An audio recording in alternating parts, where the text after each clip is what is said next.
What's going on, people? We are Tottenham TV, back here for another Tottenham update. We are getting closer and closer to the deadline. 8 days to go till the transfer window slam shuts, and again, as I said yesterday, still so much business to be done in terms of outgoings and incomings.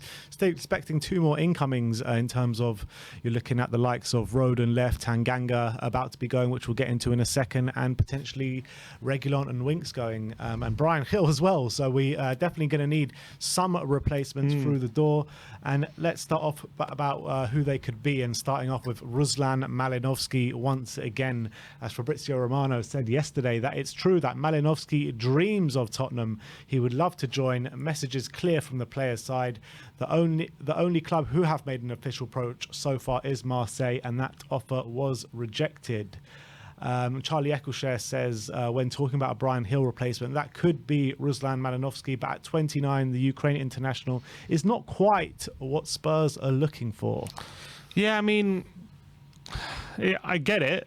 But I also, from another point of view, we've got a lot of young players as well in the squad, so it wouldn't hurt too much to have a 29-year-old. But, you know, we have signed Perisic, we have Kane and Son, who are, you know, 30 and approaching 30. There's Lloris there. You got Davis and Dyer, who are, you know, in their late 20s. So do you want to add even more players there who potentially... Although we do have young players, we also have quite a few players who are approaching 30 already. Do you want to add to that? So I can understand the reluctance, but I don't think there's no excuse for leaving ourselves short just because he's approaching 30. That's not an excuse for that. If you're going to say, look, I'd rather keep Bryan Gil, and instead of going for someone like Malinovskyi, and we're going to give Gil minutes, I can understand that. But if you're going to sell Gil and then you're going to bulk up Malinovskyi for his age, that's not acceptable.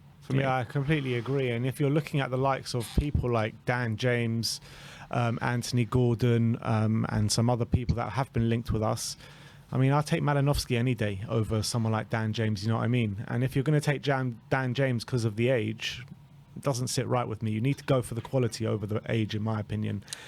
And in the past, maybe we've been guilty of doing the other thing and maybe going for like long-term sell-on value in terms of actual quality here and now. Definitely. That has clearly always been a way of operating that Tottenham have always usually operated under when it comes to signing players who are young with sell-on value, who with potential to grow. We always kind of like to, we always attempt to buy players before they bloom, really. And it, more often than not, it's failed, to be honest, although we have had quite a few successes. We had a lot of failures down the road. But Malinovskyi comes in, you know what he can do, you know what his role is, and at 29, he's a player that can contribute immediately.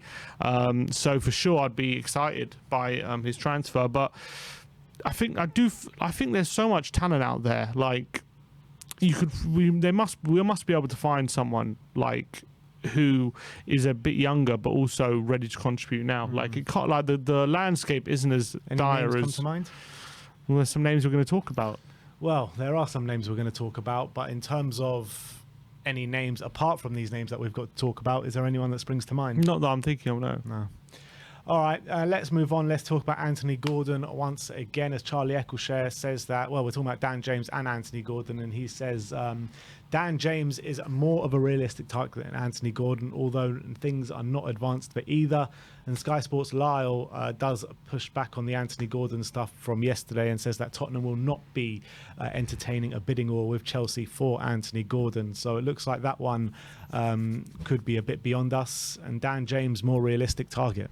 Yeah, I don't want us paying 60 million for Anthony Gordon, because I think if you pay that money, it comes with a lot of pressure, and I don't think he's up to it right now. And I just don't see a 60 million pound player right there, to be honest, right in this moment. And maybe he'll grow into it, but I think it's quite ridiculous that even going anywhere near that kind of fee for Anthony Gordon right now. And when it comes to Dan James, of course he's more realistic because he's probably half the price. So from Tottenham's point of view, look, for me, between Dan James and Gordon, I really don't see that much difference right now in terms of what you're going to get out. But obviously Gordon is younger, 3 years younger, so he has that on his side. But in terms of like, if you sign either of them for this season, Is there going to be a massive difference in terms of goals and assists you're going to get from both of them? Probably not. I probably don't think so. They're probably not they're probably looking at it, but the way that you can look at it is obviously like what you just said. There's 3 years between them, and they probably think Gordon has a higher ceiling than Dan James, and he can maybe morph into the player they want him to morph into. And very much at Spurs right now, they're not just looking at the here and now; they're also looking at the future. Right, but he's 24. He's not like exactly old Dan James. But I'm saying I don't see a massive difference in quality between Dan James and Gordon personally. I don't. So if it was a fight between them two and one was worth 60 and you can probably pay a lot less for the other one, I'll probably go for James, to be honest.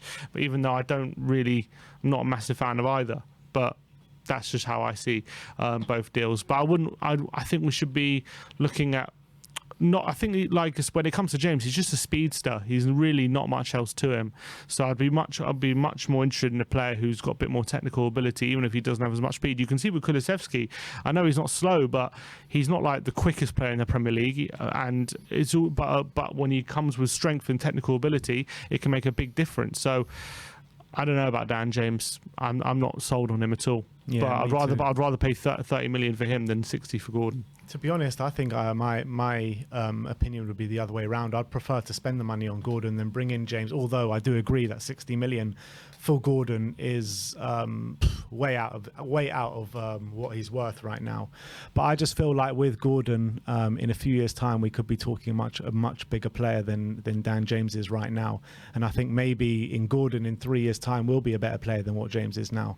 So I think that's probably the way I'm looking at it, to be honest. And if you're looking at, I don't really care what we spend, how much money we spend on each individual player. I just want to bring in the best quality and the best quality that a player can bring in the future as well. And I think Gordon probably brings that over James, in my opinion. I don't think there's evidence that I've seen that there's much difference right now. There might be a bit, but not much. That's what I see.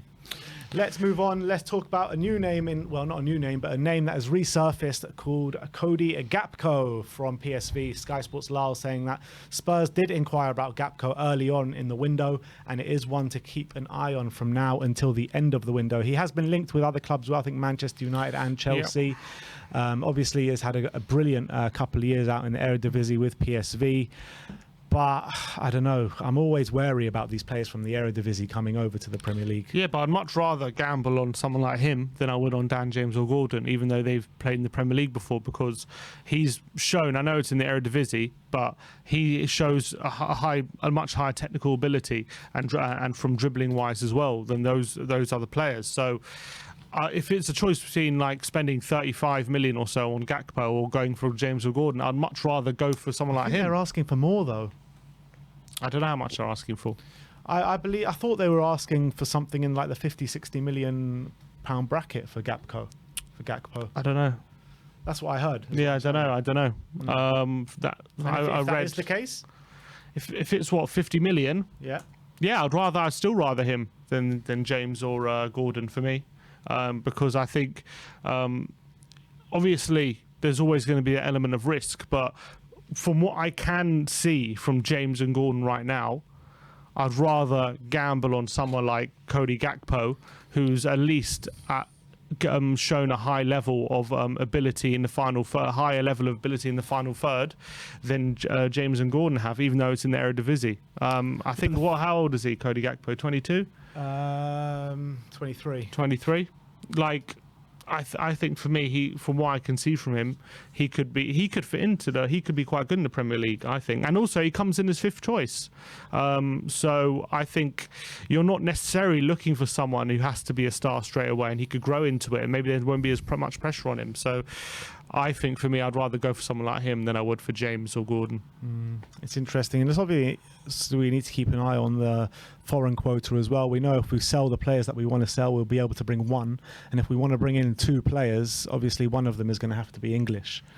Is it more likely for us to get a top quality English centre back or a top quality attacking midfielder? I don't know.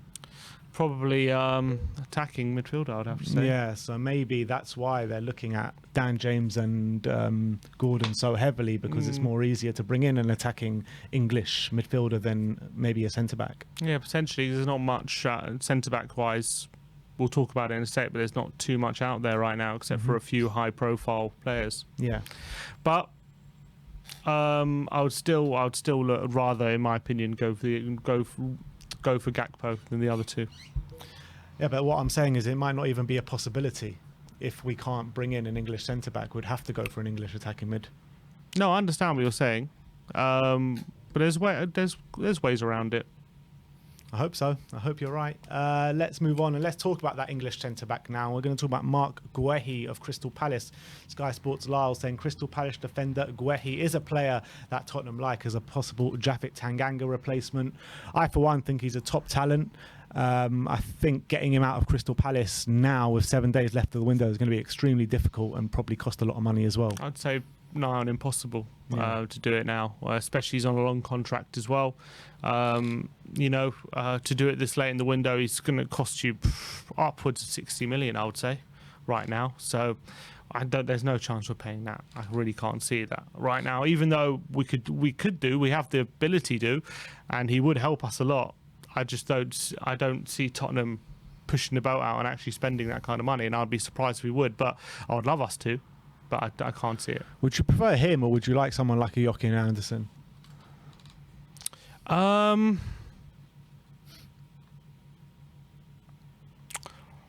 a difficult one. I think in our system, probably Andersen. That's what I'm thinking. I prefer, just because of, first of all, I think his ball playing ability is unbelievable, Andersen, and I think that his aerial ability is something that we're severely lacking in our back three as well. And he's such a threat from set pieces, defending and attacking. So I think Andersen is more of a fit for us, to be honest. But again, it goes back to that English quota thing again. But Guehi's also...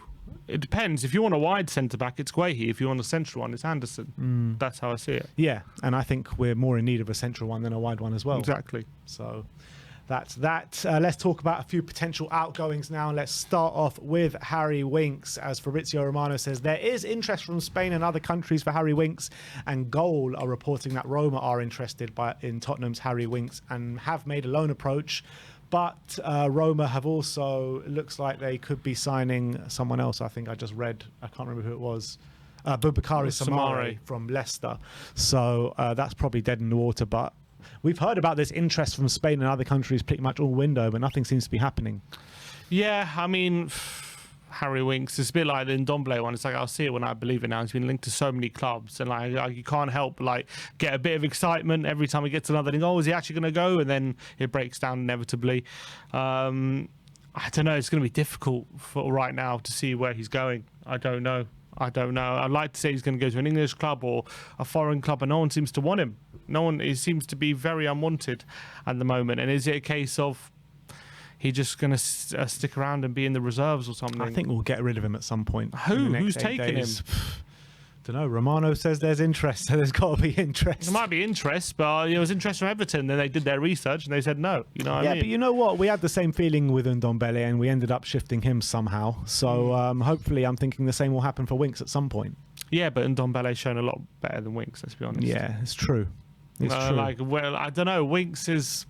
I hope we do. It's just I'm getting more. What are you talking about? about? Once upon a time, you were the biggest Winks fanboy. Surely someone can bring that out in him. Yeah, I hope so. But his performances over the last 2 years have been atrocious, absolutely atrocious. So what can I say? I can't defend that. 2 years ago, he was a good player. Now, he's a shadow of his former self. I would love for a manager to believe they could bring that out of him, but these players are getting increasingly difficult to shift right now. So I'm getting less optimistic that he will leave. But I hope he does, just for his own sake. Yeah, completely agree. Next up, Sergio Reguilon, as Fabrizio Romano is saying in regards to what we were bringing to yesterday, that Nottingham Forest have got an interest in Reguilon. He says Reguilon has other priorities in regards to Nottingham Forest interest, so it doesn't look like he wants to go there. And Tuto Mercato Web saying that Juventus have made first contact with Tottenham to sign Sergio Reguilon. And Corriere dello Sport saying Lazio interested as well. Oh, really? I didn't see that one. Yeah. Okay. So maybe look, for me, I'm more optimistic on Reguilon because I do think he's a good left back. I really do. I'm surprised he hasn't gone already. Yeah, to be honest, I can't think of any other reason other than Tottenham are demanding too much for him or demanding something that other teams can't quite match up. So that's maybe why they're talking about a loan deal right now. I think he's one that for sure will get done before the window. I'm certain of it because he's a really good player, and so I'm surprised there's no one's been looking to snap him up. All right, and the last two. First off is Japhet Tanganga. Fabrizio Romano says that Tottenham and Nottingham Forest are not close to an agreement for Japhet Tanganga. And Ali Gold says if he is to leave Spurs, AC Milan is Japhet Tanganga's #1 choice. We brought you obviously the news yesterday that a deal between Milan and Spurs is getting closer. Hopefully in the next 8 days that will be signed, sealed and delivered. But if he is to go, we bloody get a replacement in. Yeah, and Conte, trust me, I think Conte more than most is adamant on that. So I'm confident that we will. I'm not surprised Milan's his first choice. When you see a club like Milan coming in for you, it's hard to turn that away. Exactly, as Danny Rose knows. Exactly. There is stuff for Milan. You can go tell Danny that, but. I mean, look, hopefully he can get it done. Hopefully he can get it done in the next few days. I think it'll be good for him to get that moved. But I think it'll probably be the end of Tanganga at Tottenham, his story, which is a bit of a shame if it ends this way. But I think it's best for everyone. Yeah, I completely agree. And last but not least, Brian Hill. We brought you the news of him in Valencia again yesterday. Matti Moreto is claiming today that he will arrive in Valencia to complete his move today, which signals that maybe we are closer than we think to bringing in an attacking midfielder. Yeah, because all the talk as well that, we're not going to get rid of Hill before we sign someone. So logic states that surely either we're getting close to someone or we're really confident that out of all our targets we'll get one of them before the end of the window. So I think it is a good sign that this deal is progressing, and this looks like it's going to be wrapped up fairly soon. And then as soon as that happens, I'm sure we'll push on to sign another winger. And it's look, part of me is excited because I think even though we've been linked with a lot of names, part of me feels like the name that we finally arrive on might not even be one we've heard of yet. So maybe that's what I'm hoping for. Could be a bit of a Bissouma transfer, something out of the dark. I wouldn't be surprised. Look, you know how Paratici likes to negotiate, so I wouldn't be surprised if there's another name still to come. I'll tell you what, the way Paratici likes to negotiate gets us a lot of content, that's definitely true. That's definitely true. And last but not least, the Commission have released details of the bans given to Thomas Tuchel and why the ban wasn't given to Antonio Conte, and what's been said there. Yeah, so it's quite interesting. So Conte and Tuchel both wrote letters to the Commission to explain their side of the story of what they think went down, and then they based that off that. They made their decision as to what they believe was fair. And because you had a lot of Chelsea fans saying, "Oh, it's a conspiracy. Why is Conte not banned?" And Tuchel is in Conte's letter. He said, "First, I'd like to apologise to the Commission for the events that happened after the game against Chelsea on Sunday, which is not something I like to be associated with or seeing on a football field. For this reason, I have therefore admitted the charge of improper conduct." He said, "The referee blew the final whistle. I wanted to congratulate my players and acknowledge the away fans as well as the home fans, who I still hold great affection after my time managing the club. So not to create any further unease between us, I wanted to quickly shake hands and move on. I extended my hand towards Tuchel with the intention of briefly handshaking his. However, he grabbed my hand and he did not release his grip. Due to his very firm grip, my arm jarred, causing me to be pulled backwards. I was both surprised and unhappy that such handshake caused me to be pulled back with such physical force. I did not overreact to this provocation, and with the circumstances was proud of how I handled myself. Had I made any reaction, then I understand the situation would have been worse." That's interesting coming from Conte. And Tuchel, then his letter of his side of the story, he says, "At the end of the match, I approached Mr. Conte to shake his hand as an act of sportsmanship. Mr. Conte took my hand but did not look at me, and I considered his demeanour to be a sign of disrespect towards me. I therefore held on to his hand as he walked past me and took him to look into my eyes when he shakes my hand, and told him to look into my eyes when he shakes my hand. Mr. Conte replied in Italian and acted very aggressively towards me.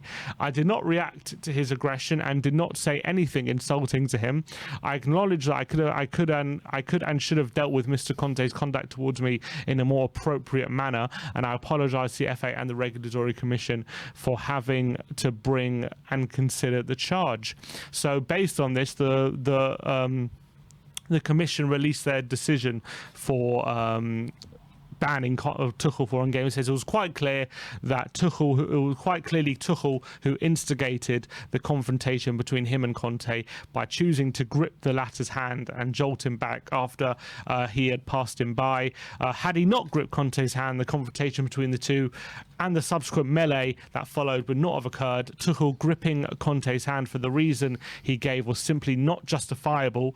Cursory handshakes are common occurrences at the end of highly charged football matches, and there exists no obligation for one person to look the other in the eye whilst shaking hands. Tuchel telling Conte to look him in the eyes whilst gripping his hand and not allowing Conte to move away was a highly provocative act. Conte was unwillingly pulled literally into the confrontation with Tuchel. Conte did react aggressively to those actions, but the commission did not consider him to have hugely overreacted given the circumstance. Conte did remain irate after he had extricated himself from Tuchel's grip and others had separated the two. Conte appears to enter into a brief but heated verbal exchange with Chelsea player Azpilicueta before leaving the pitch. The confrontation between Tuchel and Conte caused a mass gathering of staff, players and stewards that could have easily escalated the situation. They finished by saying, while certain aspects of Conte's behaviour could be considered as being improper, indeed he admitted as much, the commission considered Tuchel to be largely culpable for the incident and unanimously felt that it ought to be clearly and definitively reflected in the level of sanctions imposed on both of them. So there you have it. That's the full explanation of the incident. Interesting that Tuchel seemed to, even though he obviously admitted what he did, he seemed to feel like it was justified that because Conte didn't look in his eyes, that he had to react in that way. But I think it was completely. I think that's logical from the commission. Of course, 100% logical. And I think that when you're Tuchel, when you're being asked to write a letter to the commission, he's got to find some sort of way to back himself up, and couldn't do it. And he couldn't do it basically. And I think justice has been served. And I think Antonio Conte did literally nothing wrong in my opinion, and he's got such double standards, Tuchel, because after that you saw so many things on social media of him not looking other managers in the eyes when he goes to shake his hand. It's complete nonsense, this looking him in the eye. So he wants Conte to be banned for not looking him in the eye. It's ridiculous. Yeah, it's madness, absolute madness. So Conte, I think, probably did more than his fair share by admitting that he acted improperly, but I think the commission got it right. I think Tuchel was the one who should have really been banned, and I think it was right that Conte's ban was overturned in the sense that he was on the touchline for the last game and he won't serve a touchline ban. So I think the commission have got it spot on, but it's nice to see them explain their decision. Yeah, absolutely. So Tuchel will be banned for one game. Not sure which game it will be, and Conte will not serve any bans, which is music to all our ears. But that is your Tottenham update for today. Let me know in the comment section below if you have any thoughts regarding any of the news stories we brought to you today. Like, subscribe and comment. And as always, come on you Spurs.